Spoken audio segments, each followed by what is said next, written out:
Hi everyone, I'm Dave Gaskin. Welcome to this artist commentary version of the colouring Droopy McCool time-lapse video. If you haven't watched that already, pause this one, go back and watch the time-lapse, and then come back here and we can talk about the process. Now, I think it's fair to say that I'm a bit of a Star Wars fan. You don't have to spend long looking at my social media to see that there's a fairly high ratio of Star Wars to non-Star Wars stuff, and in fact my username gives it away too. But I grew up with the movies in the 80s. I was very excited when they would come on the TV at Christmas, which back then was really the only way to see them. And yeah, Droopy McCool here is obviously one part of the original Max Rebo band that appear in Return of the Jedi at Jabba's palace, entertaining Jabba himself along with all of his cronies. And as with many of the famous Star Wars creatures, he was designed by Phil Tippett of the Industrial Light and Magic Creature Shop. Phil, quite famously, went on to be dinosaur supervisor on Jurassic Park, and well, we all know how that went.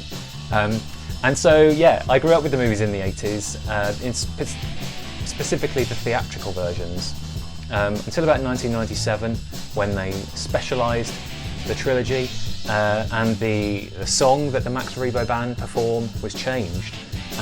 New CG band members popped up, and unfortunately as a result of that, Droopy's screen time was reduced. But I've always liked him. I've always been a fan. You know, he plays what looks like a clarinet. I used to play the clarinet when I was younger, so we had that in common. So I liked him a lot. And I have the figure as well, the vintage figure, one of many in my collection, with his little clarinet there. And actually in the reference for this card, his microphone is included in the shot.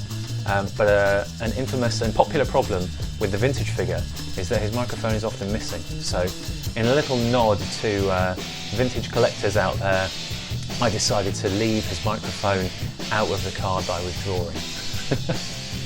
So yeah, a little way into this now, you can see that I've gone with like a yellowish green for the first layers.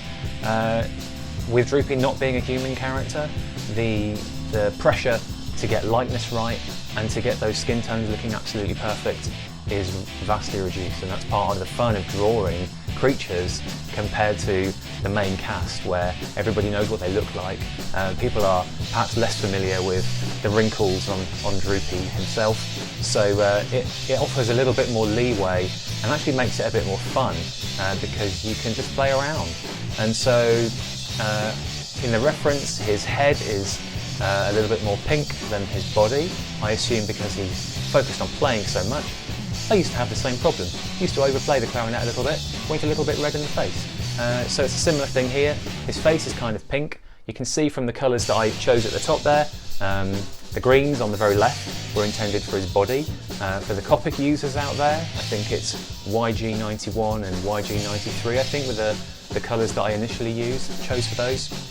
And then RV91 and 93, I think, were the colours that I chose for his face. I'm finding myself now, the more cards that I do, I'm using purples and pinks a little more. On human faces, it can be around the eyes where the skin is thinner, the pinkness can show through a bit more. And so on Droopy, I almost exaggerated the colours a little bit. Because the photo reference, actually the references for Droopy himself are quite limited. The movie is nearly 40 years old, and so the photos compared to the number of photos that you get on the movies these days was a lot less.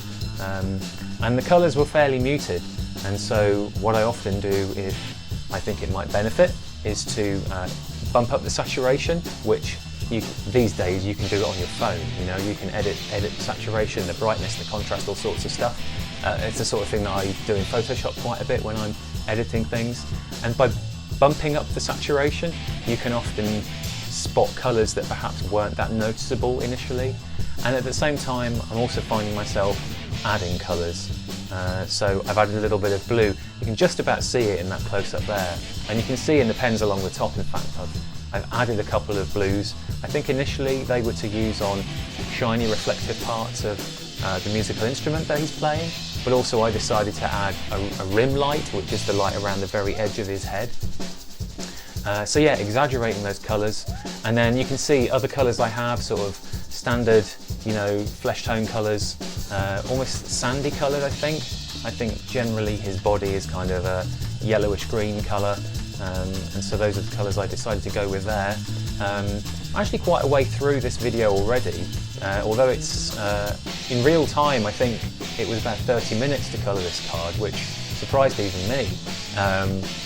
But that's simply because I'm not having to spend quite so long making sure the eyes are exactly right, and you know, with human faces you have to take a lot of other things into consideration to ensure a good likeness, whereas a creature like this, you don't have to spend quite so long worrying about that. So yeah, I finished it quite quickly, and so this video I think is playing back at 4 times the speed, so it'll be just under 10 minutes probably.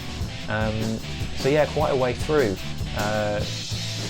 The lightest area, based on what was in the reference, was sort of the top of his stomach, and so I kept that in, and I was quite keen to get the iconic curve. I think for fans of the movie, the design of Jabba's palace is so recognisable that just simply by putting in that curve in the background, making it look a little bit kind of, you know, a little bit grimy, a little bit grubby, it just gives you enough of a clue to pinpoint which moment it comes from. And as you know, I love capturing moments. If you look back at some of the previous videos, Penguin one in particular, I uploaded fairly recently, it's a moment from the movie, so you look at it and you go, I know exactly which bit that's from, and that's one of my favourite things. So yeah, I mean, this card is pretty much done. What often happens is I will work on the card a little bit after I've finished filming the video. I generally step away for a couple of hours and then come back to it, at which point sometimes the Copics have gone a little bit lighter, so I'll go in and darken certain areas. I think on this one, the only thing I really came back to work on was the background, and just made that top left corner just a little bit darker, just to make him stand out from the background a little bit more. On the right hand side, he's almost in silhouette, if you like. The background is untouched, it's just white card. So yeah, darkening certain areas, getting that balance of contrast and tone, and that was the finished card.